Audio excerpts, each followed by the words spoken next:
नमस्ते दोस्तों, pharma notes YouTube channel में आप सबों का स्वागत है। आज के इस वीडियो लेक्चर में हम जनरल फार्माकोलॉजी के पार्ट 5 को डिस्कस करने जा रहे हैं और इस सीरीज को आपकी तरफ से जो प्यार मिला है उसके लिए हम आपका तहे दिल से शुक्रिया करते हैं दोस्तों। और जो हमने प्रण लिया है फार्माकोलॉजी को एक आसान लेवल तक लेके जाने का, वो हम ज़रूर पूरा करेंगे। बस चाहिए आपकी तरफ से ढेर सारा प्यार। तो चलिए आज के इस शानदार सेशन को स्टार्ट कर देते हैं।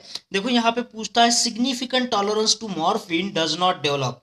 देखो एक हद तक आपको मॉर्फिन के इफेक्ट मिलेंगे, लेकिन मॉर्फिन उससे ज़्यादा मिलेगा तो उसका एक एक एक्शन नलीफाई होता जाएगा। ठीक है, तो यहाँ पे वही बोलना है कि एक बार टॉलरेंस आ चुका है, मॉर्फिन कुछ ज़्यादा मात्रा में लिया जा चुका है, बार बार लिया जा चुका है, तो उसको जब टॉलरेंस आ जाएगा तो कौन सा उसका एक्शन नहीं मिलेगा वो बताना है ना। जैसे मान लो हम पहली बार चाय पीते, कॉफ़ी पीते तो अलर्टनेस आता है ना, लेकिन अगर हम बार बार कॉफ़ी की आदत लग जाए, चाय की आदत लग जाए, जो अलर्टनेस है वो धीरे धीरे कम होता जाएगा, उसका जो इफेक्ट है वो नहीं मिलेगा, क्योंकि हमारी बॉडी चाय को, कॉफ़ी को टॉलरेंस कर रही है ना। तो उसका इफेक्ट मिलना जो है वो कम हो जाता है, वो बंद हो जाता है। तो इस यही बात चल रही है कि मॉर्फिन को अगर टॉलरेंस आ जाए है ना, तो कौन सा एक्शन नहीं मिलेगा। तो यहाँ पे देखो मॉर्फिन जब लेते हैं तो अनल्जेसिया, यूफोरिया, सिडेशन, मायोसिस मिलता है, लेकिन उसको जब टॉलरेंस आ जाएगा तो कौन सा एक्शन नहीं मिलेगा, कौन सा एक्शन नहीं डेवलप होगा बताना है। तो यहाँ से सही जवाब होगा दोस्तों ये option D, miosis. Miosis action नहीं मिलेगा है ना। तो इसके लिए एक छोटा सा ट्रिक है, ये याद रखिएगा। If you are more fine with morphine, if you are more fine with morphine you will miss meiosis.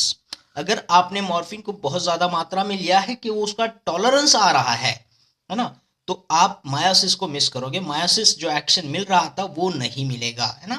तो बस ऐसे याद रखिए, if you are more fine with morphine you will miss miosis. बाकी सारे इफेक्ट तो आपको मिलेंगे, लेकिन मायोसिस मिस हो जाएगा दोस्तों। नेक्स्ट है यहाँ पे पूछा है an addicting drug which produces little और नो फिजिकल डिपेंडेंसीज। ऐसा ड्रग बताइएगा जो लेने से उसकी आदत नहीं लग जाए है ना, उसकी आदत नहीं लगती है। तो ऐसा यहाँ से ड्रग बताना है। ऑप्शन देखिए दिया है डायजेपाम, फिनोबार्बिटोन, एम्फेटामाइन या फिर मेथाडोन।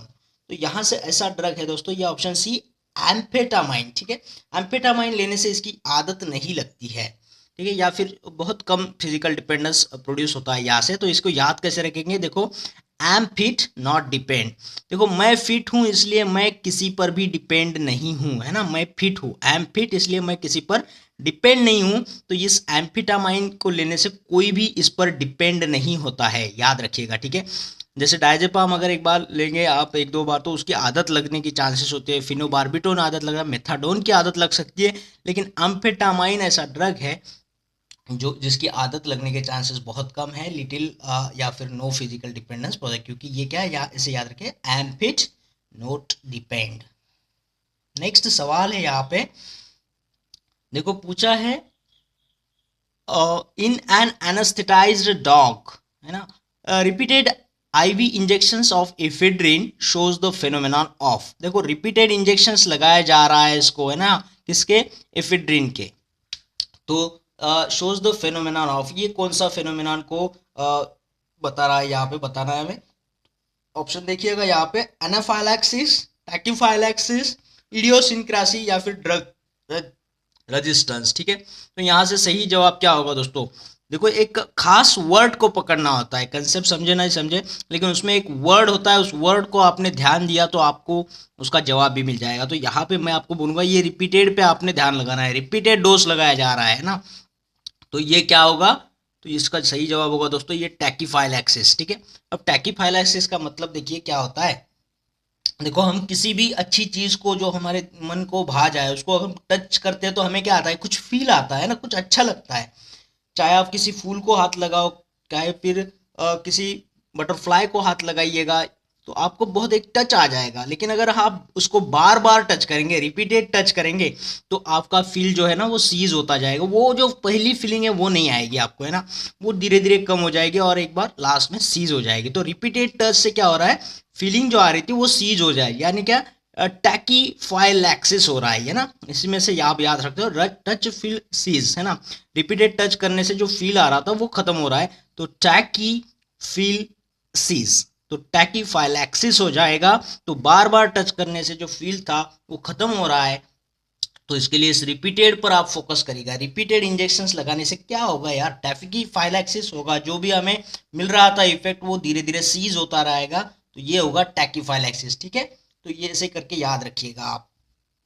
और ये जो है ड्रग रेजिस्टेंस की बात चल रही है ना, तो ये किसके बारे में बोला जाता है, ये माइक्रो ऑर्गेनिजम्स के बारे में बोला जाता है। ठीक है, अगर कोई माइक्रो ऑर्गेनिज्म किसी ड्रग को इफेक्ट नहीं दे रहा है तो उस ड्रग का रेजिस्टेंस आ चुका है, उसको ड्रग रेजिस्टेंस। ठीक है, जब माइक्रो ऑर्गेनिज्म की बात चल रही हो ना, तो आपने डायरेक्ट ड्रग रेजिस्टेंस बोल देना है। ठीक है, और रिपीटेड वर्ड को याद रखिएगा, ये टैकीफाइलैक्सिस की तरफ ही इशारा करता है दोस्तों। ठीक है, चलिए नेक्स्ट क्वेश्चन की तरफ बढ़ेंगे। पूछता है which of the following is not subserve as intracellular second messenger in receptor mediated signal transduction. जो भी रिसेप्टर की तरफ से सिग्नल को ट्रांसडक्ट किया जाता है, तो उसमें से कुछ ना कुछ होते हैं जो सेकंड मैसेंजर की तरह एक्ट होते हैं। तो हमें ऐसा यहाँ से ऑप्शन चुनना है जो सेकंड मैसेंजर का काम नहीं कर रहा है। ठीक है, ऑप्शन में देखिए यहाँ पे दिया है साइक्लिक एएमपी, आइनोसिटोल ट्राइफॉस्फेट यानी IP3, डायसिल ग्लिसरॉल यानी DAG डैग, और जी प्रोटीन। तो मैं आपको बता दूं, जो GPCR टाइप के रिसेप्टर होते हैं ना, जी प्रोटीन कपल्ड रिसेप्टर, वो जो होते हैं वो सेकंड मैसेंजर की तरफ से काम करते हैं, सेकंड मैसेंजर का यूज से काम करते हैं दोस्तों। तो यहाँ से उनको साइक्लिक AMP भी सेकंड मैसेंजर होता है, IP3 होता है या फिर DAG होता है, लेकिन जी प्रोटीन कोई सेकंड मैसेंजर नहीं है। ठीक है, तो यहाँ से ऑप्शन टिक करना है जी प्रोटीन। ठीक है, चलिए नेक्स्ट इस क्वेश्चन की तरफ बढ़ेंगे, इंफॉर्मेशन की तरफ बढ़ेंगे दोस्तों, जिससे हमें ये रिसेप्टर का आइडिया काफी हद तक क्लियर होने वाला है। ठीक है, तो उनके एग्जांपल्स को भी हम यहाँ पे देखेंगे। देखो रिसेप्टर के अलग अलग टाइप्स यहाँ पे मैं डिस्कस करूंगा। यहाँ पे इंट्रिंसिक आयन चैनल्स टाइप के रिसेप्टर होते हैं, एंजाइमेटिक टाइप्स के रिसेप्टर होते हैं, जीन रिसेप्टर्स होते हैं, उनको स्टेरॉइड रिसेप्टर भी बोला जाता है, और ये GPCR जी प्रोटीन कपल्ड रिसेप्टर, ये 4 रिसेप्टर्स है। और इसके अंदर कौन कौन से टाइप के रिसेप्टर के एग्जाम्पल आएंगे वो हम यहाँ पे एक ट्रिक्स के सहारे याद रखेंगे दोस्तों, जिससे आप इसे कभी नहीं भूलोगे। ठीक है, तो चलिए इनके एग्जाम्पल को डिस्कस कर लेते हैं और इनके कुछ खास पॉइंट्स को डिस्कस कर लेते हैं, तो फिर चाहे इस पर जैसे भी सवाल आए आपका गलत नहीं होगा दोस्तों। यहाँ पे सबसे पहले हम डिस्कस करेंगे इंट्रिंसिक आयन चैनल्स के बारे में। इंट्रिंसिक आयन चैनल्स में कौन कौन से एग्जाम्पल आएंगे रिसेप्टर के, देखो तो उसके ट्रिक्स देखिएगा। पहले तो यहाँ पे देखो बोला जा रहा है अबा सी through the ion channels there is a nicotine guy at Narmada river bank, है ना, बैंक ऑफ रिवर जो होता है, नर्मदा रिवर सभी को पता होगा ना। तो इसके बाजू में कौन बैठा है, एक निकोटिन गाय बैठा है ना, निकोटिन ले रहा है वो गाय, तो वो बैठा है। और ये आयन चैनल के थ्रू उसे कौन देख रहा है, आबा देख रहे हैं ना। आबा सी through the ion channels there is a nicotine guy at the bank of Narmada. ठीक है, गुजरात में सभी को पता होगा statue of unity, Sardar Vallabh Bhai Patel वहाँ पे उनका स्टैच्यू बनाया हुआ है। तो इससे ये याद रख सकते हैं हम, है ना। आयन चैनल के एग्जाम्पल कैसे याद रखो, देखो आबा से हमें याद रखना है गाबा ए। ठीक है, ये ए इसी के लिए लगाया यहाँ पे कि आपको याद रहे ये गाबा ए रिसेप्टर की बात चल रही है दोस्तों। आबा है ना, सी थ्रू यानी कि सीरोटोनिन 3 5HT3 होगा ये, सी थ्रू यानी सीरोटोनिन 3 टाइप के रिसेप्टर जो है ये भी इसमें आएंगे। फिर आयन चैनल, ये तो इंट्रिंसिक आयन चैनल की तरफ इशारा करेगा कि इस टाइप के रिसेप्टर हम यहाँ पे डिस्कस कर रहे हैं। फिर निकोटिन जो यानी जो है निकोटिनिक कोलिनर्जिक रिसेप्टर होंगे वो यहाँ पे आएंगे आयन इंट्रिंसिक आयन चैनल्स में। फिर गाय से आपने याद रखना ये ग्लाइसिन वाला, ठीक है, इनहिबिटरी जो होते हैं ग्लाइसिन रिसेप्टर वो यहाँ पे आएंगे। और नर्मदा से याद रखो NMD है ना, एन मिथिल डी आस्पार्टेट करके जो रिसेप्टर होते हैं वो भी इसी में आएंगे। ठीक है, आपको ये याद हो चुके होंगे, ये सारे रिसेप्टर जो है यहाँ पे ये इंट्रिंसिक आयन चैनल्स के एग्जाम्पल है दोस्तों। ठीक है, और इसके बारे में कुछ खास पॉइंट को याद रखो। इंट्रिंसिक आयन चैनल जो है ये डायरेक्ट काम करते हैं ना, डायरेक्ट काम करते हैं, इसमें कोई सेकंड मैसेंजर नहीं होता है। और ये सबसे फास्ट काम करने वाले रिसेप्टर, जो फास्टेस्ट एक्टिंग रिसेप्टर जो है वो इंट्रिंसिक आयन चैनल है ना, इंस्टेंटली एक्ट होते हैं। इंट्रिंसिक यानी इंस्टेंटली एक्ट होते हैं, ऐसे करके याद रखिएगा, इंट्रिंसिक इंस्टेंटली, है ना। नेक्स्ट है यहाँ पे नेक्स्ट वाला एंजाइम रिसेप्टर जो है एंजाइमेटिक रिसेप्टर के बारे में डिस्कस करेंगे दोस्तों। एंजाइमेटिक रिसेप्टर में कौन आएंगे, उनके एग्जांपल देखो, सिर्फ ऐसा बोलिएगा typical enzyme that is. Enzymatic receptor में क्या याद रखना है, टिपिकल एंजाइम दैट इज, है ना। तो ये दैट इज जो है आई और ई से हम डिनोट करते हैं, तो इसी से हमें इसके एग्जाम्पल भी याद रखेंगे। तो टिपिकल क्यों लिखा है यहाँ पे, टिपिकल टीपीके, टिपिकल यानी टीपीके, टीपीके से क्या एक बनेगा, टायरोसिन प्रोटीन काइनेज, क्योंकि एंजाइम में ज्यादातर जो टी है वो टायरोसिन ही होता है एंजाइम, तो टायरोसिन प्रोटीन काइनेज याद रखिएगा यहाँ पे। तो tyrosine protein kinase enzyme receptors में क्या क्या आएंगे, तो दैट इज आई से बनेगा इंसुलिन, आई से बनेगा इंटरल्यूकिन्स, और ई जो है ई से बनेगा ये एपिडर्मल ग्रोथ फैक्टर, ईजीएफ जो है एपिडर्मल ग्रोथ फैक्टर्स, इंसुलिन और इंटरल्यूकिन्स ये एंजाइमेटिक रिसेप्टार्स की तरह काम करते हैं। ठीक है, तो ये इनको याद रखिएगा इस एग्जाम्पल को कि ये एंजाइम में आ रहे हैं, एंजाइमेटिक रिसेप्टार्स में आ रहे हैं दोस्तों। और इनका एक डिस्टिंक्टिव फीचर जो है वो भी याद रखिएगा, AID एड करके ये है। तो ए से क्या कर सकते हैं, ये रिसेप्टर जो है ऑटो फॉस्फोरिलेशन कर सकते हैं, आई से इंटरनलाइजेशन कर सकते हैं, और डी से डाउन रेगुलेशन। ठीक है, ये तीनों चीजों को याद रखना है, और ये डिस्टिंक्टिव फीचर है एंजाइमेटिक रिसेप्टार्स का दोस्तों। ठीक है, टायरोसिन प्रोटीन काइनेज के साथ में इसको याद रखिएगा, AID auto phosphorylation, internalisation and down regulation. ठीक है, एंजाइम्स कैन एड, ऐसे बोल के याद रखिएगा, तो एड आपको याद रह जाएगा, एंजाइमेटिक रिसेप्टर के साथ में इसे कनेक्ट करेगा। मैं आपको बार बार बोल रहा हूँ, किसी एक टिपिकल वर्ड पे अगर आप फोकस करो उस कंसेप्ट के साथ में, तो ये कॉम्पिटिटिव एग्जाम काफी आसान होता है दोस्तों। पूरा कंसेप्ट याद भी नहीं रहा तो भी चलेगा। ठीक है, और हाँ दोस्तों, हमारे फार्मा नोट्स की जो PDF लाइफ टाइम मेंबरशिप है उसको आप लोगों ने आज ही ज्वाइन करना है, चाहे आप फर्स्ट ईयर में हो, सेकंड ईयर में हो, ये आपको काफ़ी हद तक करियर बनाने में हेल्पफुल रहेगा दोस्तों। और इस मेंबरशिप को ज्वाइन करने के लिए आपको मात्र भुगतान करना होता है 999 रुपीज़ का। ठीक है, 999 रुपीज़ का, और ये कंट्रीब्यूशन आप कर सकते हो कोई भी ऑनलाइन ट्रांजेक्शन ऐप से, जैसे गूगल पे हुआ, फ़ोन पे, पेटीएम से। और इसके लिए हमारा मोबाइल नंबर नोट कर लीजिएगा, 8087339648। ठीक है, और जैसे आपका ट्रांजेक्शन हो जाता है, आपको हमारे प्राइवेट टेलीग्राम चैनल से लिंक किया जाएगा, जहां पे आपको ये सारा मटेरियल PDF के फॉर्म में मिलता रहेगा दोस्तों, और हर वीकली बेस पर इसे अपडेट भी किया जाएगा। और ज़्यादा से ज़्यादा आप लोगों ने इस अपने दोस्तों के साथ में इसे शेयर भी करना है। ठीक है, जिससे आपको पढ़ाई में काफ़ी सारा स्पीड आएगा, और बहुत जल्दी आप करियर भी बहुत अच्छी जगह पे पहुंच सकते हो दोस्तों। ठीक है, चलिए नेक्स्ट क्वेश्चन की तरफ बढ़ेंगे। यहाँ पे नेक्स्ट जो रिसेप्टार का टाइप हम डिस्कस करेंगे वो है जीन रिसेप्टार, जिसको स्टेरॉइड रिसेप्टार भी बोला जा सकता है ना। तो जीन रिसेप्टार्स या फिर स्टेरॉइड रिसेप्टार्स में कौन से ऐसे रिसेप्टार्स आएंगे, उनके एग्जांपल देखो। और उसके लिए ये बना है ट्रिक यहाँ पे दोस्तों।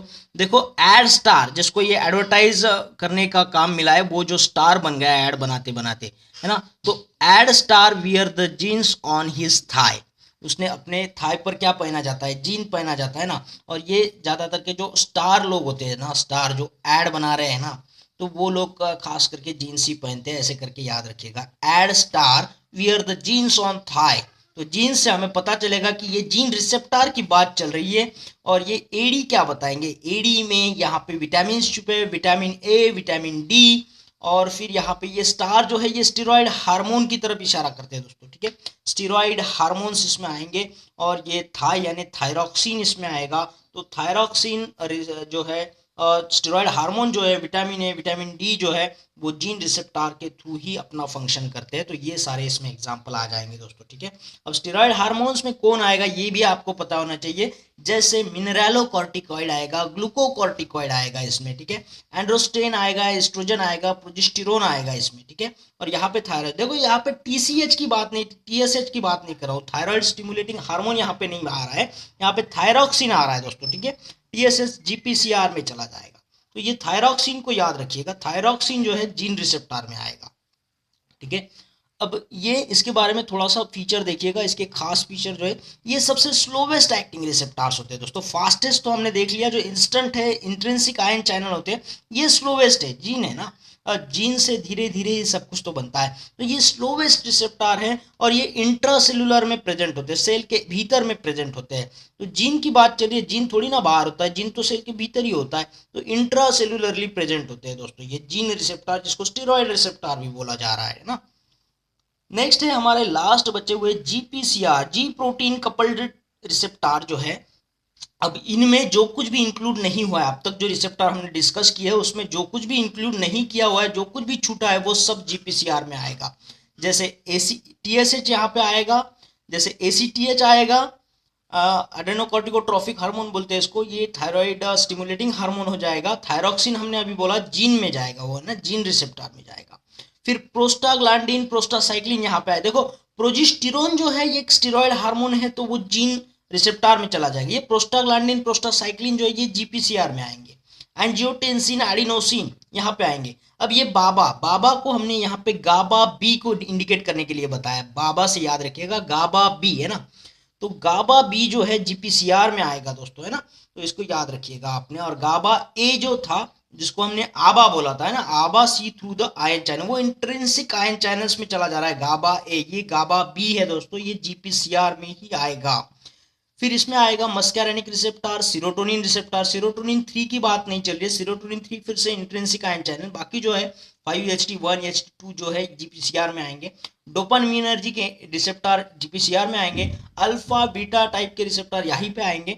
म्यू डेल्टा जो ओपोइड रिसेप्टर है वो भी जीपीसीआर में आएंगे। तो जो कुछ भी बचा है ना वो जीपीसीआर में आएगा, ठीक है। बाकी आप पहले तीनों के एग्जाम्पल याद रखो, उसको छोड़ के जो भी पूछा जाएगा वो जीपीसीआर में डाल देना है। फिर अब ये जीपीसीआर जो है ना ये सेकंड मैसेंजर के थ्रू काम करते हैं। इसके सेकंड मैसेंजर कौन से होते हैं? साइक्लिक एमपी हुआ, डायसिल ग्लिसरॉल हुआ और IP3 आइनोसिटोल ट्राइफॉस्फेट, ये हमने बात करी थी अभी जो क्वेश्चन डिस्कस किया था पहले। तो ये सारे जो सेकंड मैसेंजर है इसके थ्रू ये जीपीसीआर रिसेप्टर काम करते हैं दोस्तों, ठीक है। तो आपको ये आइडिया क्लियर हो चुका होगा। फिर एक दो क्वेश्चन डिस्कस करते हैं। अगर आपका कंसेप्ट क्लियर होगा तो आपको ये दोनों क्वेश्चन के सवाल बहुत ही आसानी से आ जाने चाहिए दोस्तों। तो देखो यहाँ पे पूछा a receptor which itself has enzymatic property is. देखो एंजाइमेटिक रिसेप्टर के बारे में पूछा है ना, तो ऑप्शन में देखो insulin receptor, progesterone receptor, thyroxine receptor या फिर ग्लूकागॉन रिसेप्टर। तो यहाँ से एंजाइमेटिक प्रॉपर्टी रखने वाला रिसेप्टर कौन सा होगा? टिपिकल एंजाइम दैट इज, है ना, दैट इज आई और ई से जो बनता है, तो ये देखो आई से बना है इंसुलिन रिसेप्टर, है ना। ये प्रोजेस्टेरोन ये स्टेरॉयड हार्मोन है तो स्टेरॉयड रिसेप्टर में जाएगा, जीन रिसेप्टर में जाएगा। ये थायरॉक्सिन है दोस्तों, जीन है ना, थाई पे पहनी जाती है ना जीन, तो ये भी जीन रिसेप्टर में जाएगा या फिर स्टेरॉयड रिसेप्टर में जाएगा। फिर आएगा ग्लूकागॉन कहीं पे डिस्कस नहीं होता, ये जीपीसीआर में चला जाएगा दोस्तों, है ना, जी प्रोटीन कपल्ड रिसेप्टर में आएगा। नेक्स्ट सवाल है यहाँ पे, select the receptor that is located intracellularly. देखो इंट्रासेलुलर सेल के भीतर कौन होता है? जीन रिसेप्टर आएंगे यहाँ पे, उसको स्टेरॉयड रिसेप्टर भी बोला जाता है। ऑप्शन देखो opioid receptor, steroid receptor, prostaglandin, angiotensin receptor. तो इंट्रासेलुलरली जो बात चल रही है वो स्टेरॉयड रिसेप्टर, जीन रिसेप्टर की बात चल रही है ना।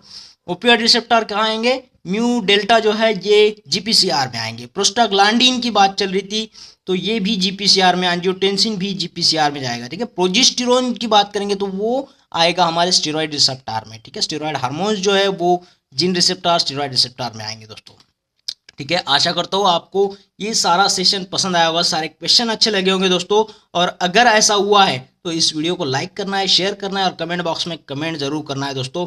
और हाँ, उन लोगों से मेरी दरखास्त है जिन लोगों ने चैनल को अभी तक सब्सक्राइब नहीं किया है, चैनल को सब्सक्राइब कर दीजिएगा। उसके बाद आने वाले बेल आइकॉन को जरूर क्लिक करिएगा दोस्तों। इससे क्या होता है, आपको आने वाले हर एक वीडियो का नोटिफिकेशन मिलते रहता है और यूं ही लाभ होते रहता है दोस्तों। तो फिर मिलते हैं एक और बेहतरीन वीडियो के साथ में, तब तक के लिए थैंक यू।